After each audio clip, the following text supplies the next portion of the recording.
ద్వయోః ససందర్భం వాక్యానాం లిఖత. Fifth bit.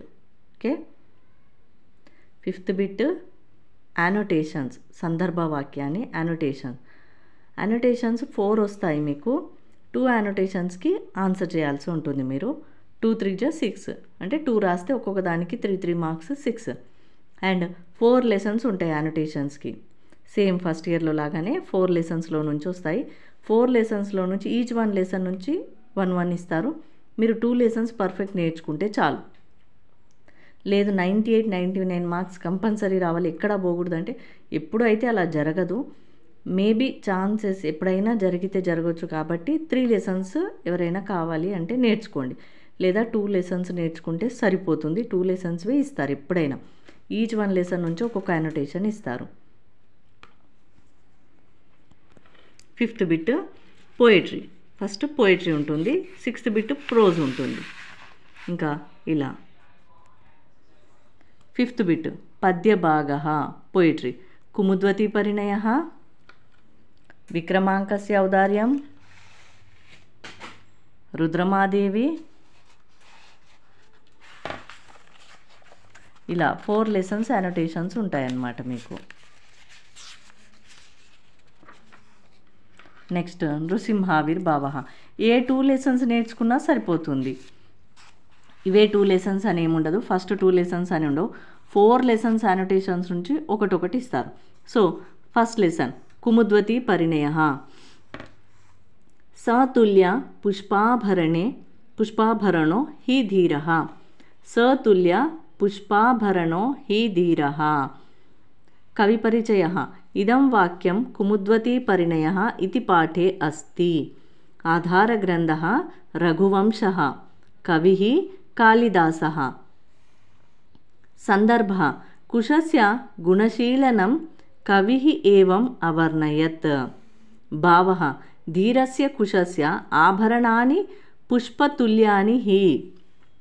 అయితే మీకు ఫస్ట్ ఇయర్లో లాగానే సేమ్ భావం ఇలా రాసినా ఓకే, లేదు అంటే ఓన్లీ క్వశ్చన్ రాసేసి సతుల్య పుష్పాభరణో హి ధీర రాసేసి ఇతి భావార్థ రాసినా సరిపోతుంది. లేదా సందర్భం క్వశ్చన్ ప్లస్ సందర్భం ప్లస్ ఇతి భావార్థ రాసినా సరిపోతుంది. ఓకేనా, ఈజీ ఉంటుంది. ఓన్లీ క్వశ్చన్ రాసేసి ఇతి భావార్థ రాసేసేయండి. అయితే ఈ పాఠం కుశుడు ఉంటాడు, కుముద్వతి కుముదుడు ఉంటారు. కుశుడి యొక్క ఆభరణం నదిలో పడిపోతుంది, ఆ లెసన్ అన్నమాట. సో మీరు ఒకసారి వీడియోలో లెసన్ విన్న తర్వాత అనోటేషన్స్ వింటే చాలా ఈజీగా అర్థమవుతాయి. ఓకేనా. సో కవి చెప్తున్నారు అండ్ అతనికి ఆభరణాన్ని అంటే ఆర్నమెంట్, కుశస్య అంటే కుశుడు మహారాజు, పుష్పతుల్యాన్ని పుష్పములతో సమానము అన్నట్టు అనమాట. కొంచెం ఇది అర్థం చేసుకోవాలి. ఇదం వాక్యం కుముద్వతి పరిణయ. ఈ సెంటెన్స్ కుముద్వతి పరిణయ అనే లెసన్లోది. ఆధార గ్రంథ రఘువంశ. దీని ఆధార గ్రంథం ఏది గ్రంథం నుంచి తీసుకోబడిందంటే రఘువంశ. కవి కాళిదాస. కాళిదాసు గారు రచించిందనమాట. ఓకేనా, కవి అంటే పోయిట్. నెక్స్ట్ సెకండ్ అనోటేషన్స్కి వెళ్తే ప్రహేష్వని ధంద ఋషో హి సంతః. ప్రహేష్వని ధంద ఋషో హి సంతః. కవి పరిచయ సేమ్ బిట పైదే. ఇదం వాక్యం కుముద్వతి పరిణయ ఇతి పాఠే అస్తి. ఆధార గ్రంథ రఘువంశ. కవి కాళిదాస. సందర్భ కుశస్య గుణశీలనం కవి ఏవం అవర్ణయత్. భావ సంతః ప్రహ్రేషు అనిర్బంధ ఋషః హి. లేకపోతే ఇదే ఇక్కడ రాసేసి ఇతి భావార్థ రాసిన సరిపోతుంది. ప్రహ్రేష్వనిర్ధంద ఋషో హి సంతః అని రాసేసి ఇతి భావార్థ, ఈ 2 వర్డ్స్ ఇక్కడ రాసేస్తే అయిపోతుంది. అండ్ క్వశ్చన్ పేపర్లో చూసి క్వశ్చన్ ఉంటుంది కాబట్టి వితౌట్ మిస్టేక్స్ లేకుండా చక్కగా రాయాల్సి ఉంటుంది. ఓకేనా. అండ్ మీకు అర్థమైందా, ఇక్కడ సందర్భం 2 సేమ్ ఉన్నాయి. సో మీరు ఈ 2 అనోటేషన్స్ తీసుకుంటే కవి పరిచయం సేమ్, సందర్భం సేమ్, భావం ఏం రాస్తారు, క్వశ్చన్ రాసేయడమే. సో చాలా ఈజీ. మీకు ఇది ఒక్కటి నేర్చుకున్నారంటే 2 రాసేయచ్చు. నెక్స్ట్ మూర్ధాభిషిక్తం కుముదో బభాషే.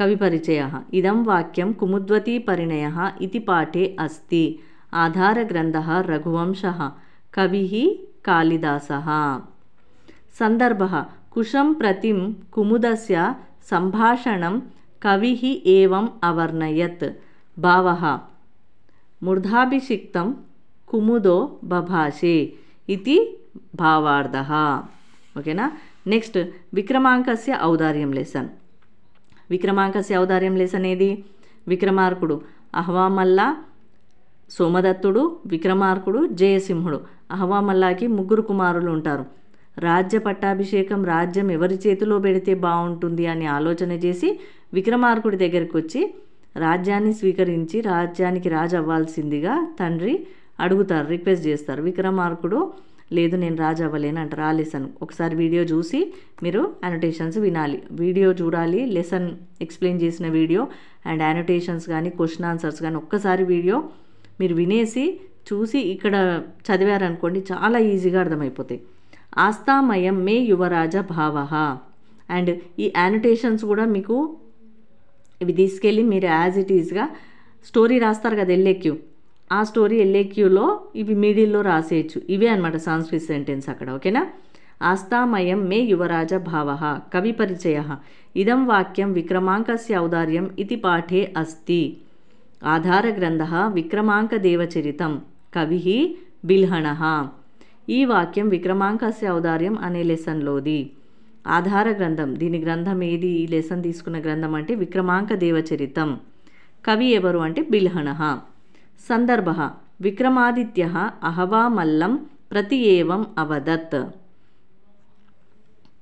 భావ అయం యువరాజ భావ మే ఆస్తాం నేను యువరాజును అవ్వలేను మీరు ఆశ వదులుకోండి అన్నయ్యనే రాజుగా పట్టాభిషేకం చేయండి అని తమ్ముడు అంటారు అదే అన్నమాట ఇక్కడ ఆన్సర్ మీనింగ్ మీరు భావంలో ఇక్కడ ఆస్థామయం మే యువరాజ భావ రాసేసి ఇతి భావార్థ రాస్తే సరిపోతుంది నెక్స్ట్ సెకండ్ అనోటేషన్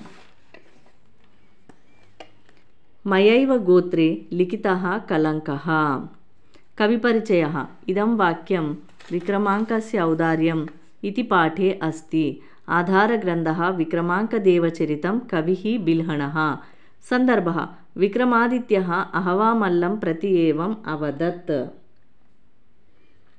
भावः मयैव गोत्रे लिखितः कलङ्कः इति भावार्थः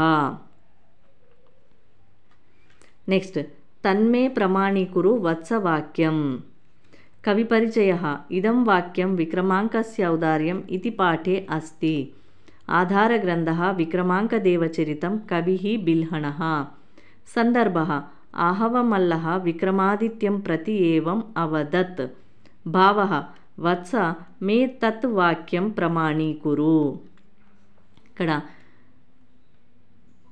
మన వంశానికి నేనే కళంకం రాసినట్టు అవుతుంది అంటే అన్నని రాజుని చేయకుండా తమ్ముడిని రాజుని చేశారు అని ఒక తప్పు మాట మన వంశానికి వస్తుంది నాన్నగారు అని విక్రమార్కుడు అంటాడు అనమాట అది మీనింగ్ అండ్ కుమార నా మాటలు విను అని తండ్రి చెప్తూ ఉంటారు కొడుక్కి విక్రమాదేవుడికి ఓకేనా సో అది భావం అన్నమాట సో ఈ 3 యానోటేషన్స్ అండ్ ఈ 3 యానోటేషన్స్ నేర్చుకోండి సరిపోతాయి ఓకేనా కుముద్వతి పరిణయః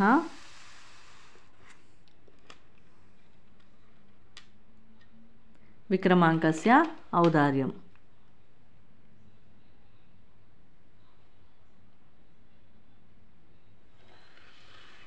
కుముద్వతి పరిణయః అనోటేషన్స్ 3 అనోటేషన్స్ ఓకేనా దీంతో 5th bit poetry annotations completed